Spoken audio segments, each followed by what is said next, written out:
अतुला शरभो भीमा समयज्ञो हरिहरि सर्वलक्षण लक्षण्यो लक्ष्मीवान् समितिञ्जयः विशरो रोहितो मार्गो हेतुर्दामोदरः सः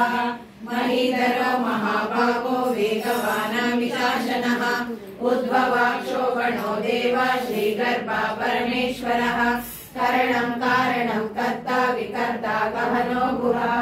व्यवसायो व्यवस्थान संस्थान स्थानदो ध्रुवः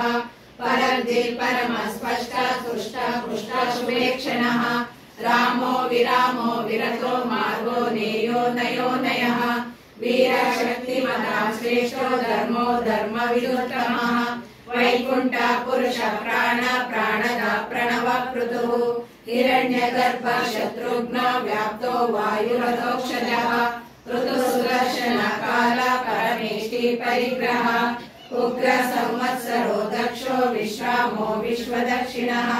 विस्तार स्थावर स्थाणु प्रमाणं वीर्यव्ययम् अर्धो नक्तो महाकोशो महाभोगो महाधनः अनिर्विण्ण सविष्टो धर्मयोगो महामकः नक्षत्र नेमि नक्षत्री क्षमा क्षामा समीहनः यज्ञयुज्यो महेज्यश्च क्रतुः सतां सतां गतिः सर्वदर्शी विमुक्तात्मा सर्वज्ञो ज्ञानमुत्तमम्।